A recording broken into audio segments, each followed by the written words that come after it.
ಅವ್ರು ಏನೇ ಮಾಡಿದ್ರು ನಾವು ಜಮೀನು ಬಿಡಲ್ಲ. ನಾವು ಪ್ರಾಣ ಬಿಟ್ಟರು ಭೂಮಿ ಮಾತ್ರ ಕೊಡಲ್ಲ. ನಾನೀಗ ಬೆಂಗಳೂರು ಜಿಲ್ಲೆ ರಾಮನಗರ ತಾಲೂಕಿನ ಬನ್ನಿಗಿರಿ ಗ್ರಾಮದಲ್ಲಿ ಇದ್ದೀನಿ. ಈ ಒಂದು ಕೃಷಿ ಜಮೀನಲ್ಲೇ ಈಗ ಬಿಡದಿ ಟೌನ್ಶಿಪ್ ಮಾಡಲಿಕ್ಕೆ ರಾಜ್ಯ ಕಾಂಗ್ರೆಸ್ ಸರ್ಕಾರ ಮುಂದಾಗಿರುವಂಥದ್ದು. ಹಾಗಿದ್ರೆ ರೈತರು ಏನು ಹೇಳ್ತಾರೆ?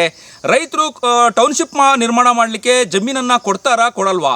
ಬನ್ನಿ ಅವ್ರನ್ನ ನಾವು ನೇರವಾಗಿ ಮಾತಾಡ್ಸೋಣ. ಸದ್ಯ ನಾನೀಗ ಈ ಒಂದು ಅಂದರೆ ಪಪ್ಪಾಯ ಬೆಳೆಯುವಂತಹ ತೋಟದಲ್ಲಿದ್ದೀನಿ, ಜಮೀನಲ್ಲಿದ್ದೀನಿ. ಅಂದರೆ ಇಲ್ಲಿ ತೆಂಗು ಬೆಳೆಯನ್ನು ಕೂಡ ಬೆಳೆದಿರುವಂಥದ್ದು. ಈ ಒಂದು ತೆಂಗು ತೋಟದಲ್ಲಿ ಪಪ್ಪಾಯನ್ನು ಕೂಡ ಹಾಕಿದ್ದಾರೆ. ಈಗಾಗಲೇ ನೀವು ದೃಶ್ಯದಲ್ಲೂ ಕೂಡ ಗಮನಿಸ್ತಾ ಇರುವಂಥದ್ದು ಈ ಒಂದು ಪಪ್ಪಾಯಿ ಬೆಳೆಯನ್ನು ಕೂಡ ಬೆಳೆಯುವಂತಹ ರೈತರು ಕೂಡ ಈ ಒಂದು ಕೃಷಿ ಜಮೀನಲ್ಲಿ ಇದ್ದಾರೆ. ಈಗಾಗಲೇ ರಾಜ್ಯ ಕಾಂಗ್ರೆಸ್ ಸರ್ಕಾರ ಸುಮಾರು 9,600 ಎಕರೆ ಪ್ರದೇಶದಲ್ಲಿ 20,000 ಕೋಟಿ ಅಂದಾಜು ವೆಚ್ಚದಲ್ಲಿ ಈಗ ಬಿಡದಿ ಟೌನ್ಶಿಪ್ ನಿರ್ಮಾಣ ಮಾಡಲಿಕ್ಕೆ ಹೊರಟಿರುವಂಥದ್ದು.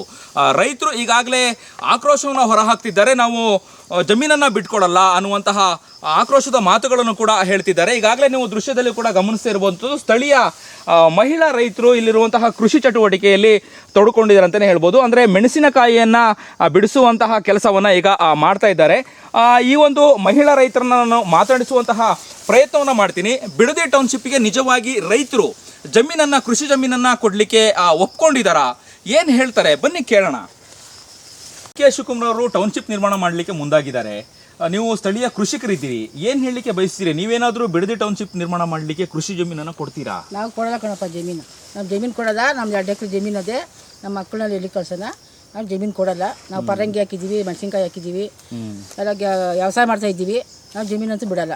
ಅವ್ರು ಏನೇ ಮಾಡಿದ್ರು ನಾವು ಜಮೀನು ಬಿಡಲ್ಲ. ಜಮೀನು ಕೊಟ್ಟರೆ ನಿಮಗೆ ದುಡ್ಡು ಕೊಡ್ತಾರಂತೆ, ಬೇರೆ ಕಡೆ ಜಮೀನು ತಗೊಳ್ಬೋದು. ನಾವು ಬೇರೆ ಕಡೆ ಹೋಗೋದು ಇಲ್ಲ. ನಮ್ಗೆ ಅವ್ರು 5 ಕೋಟಿ ಕೊಟ್ಟರು ನಾವು ಜಮೀನು ಕೊಡಲ್ಲ.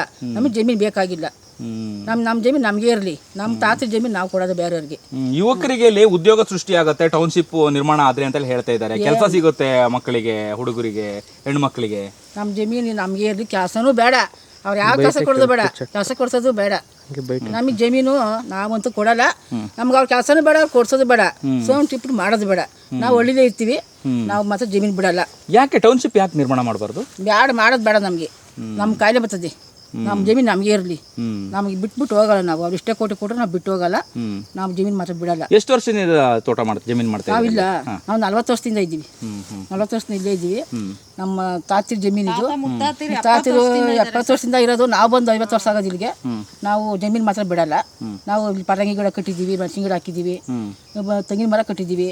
ನಾವು ಸಸಿ ಕಷ್ಟಪಟ್ಟು ಮಾಡಿದ್ದೀವಿ. ನಾವು ಜಮೀನಂತೂ ಬಿಡಲ್ಲ. ಒಂದು ವೇಳೆ ಟೌನ್ಶಿಪ್ ಮಾಡೇ ಮಾಡ್ತೀನಿ ಅನ್ನುವಂತಹ ನಿರ್ಧಾರಕ್ಕೆ ಏನಾದರೂ ಸರ್ಕಾರ ಬಂದರೆ ನಿಮ್ಮ ಮುಂದಿನ ನಿರ್ಧಾರ ಏನು? ಯಾವ ರೀತಿಯಾದಂಥ ಹೋರಾಟ ಮಾಡ್ತೀರಿ, ಪ್ರತಿಭಟನೆ ಮಾಡ್ತೀವಿ? ನಾವು ಪ್ರತಿಭಟನೆ ಮಾಡ್ತೀವಿ. ನಾವು ಪ್ರಾಣ ಬಿಟ್ಟರು ಭೂಮಿ ಮಾತ್ರ ಕೊಡಲ್ಲ. ಪ್ರತಿಭಟನೆ ಮಾಡ್ತೀವಿ. ನಾವು ಜಮೀನಂತೂ ಬಿಡಲ್ಲ. ಅವ್ರು ಏನೇ ಮಾಡ್ಕೊಳ್ಳಿ. ಓಕೆ. ಇಲ್ಲಿರುವಂತಹ ಸ್ಥಳೀಯ ಮಹಿಳಾ ರೈತರು ಶಾಂತಮ್ಮ ಅವರ ಮಾತುಗಳಾಗಿತ್ತು. ಹೆಚ್ಚಿನ ವಿಡಿಯೋಗಳಿಗೆ ಪ್ರತಿಧ್ವನಿ ಯೂಟ್ಯೂಬ್ ಚಾನೆಲ್ ಸಬ್ಸ್ಕ್ರೈಬ್ ಮಾಡಿ, ಬೆಲ್ ಐಕಾನ್ ಕ್ಲಿಕ್ ಮಾಡಿ.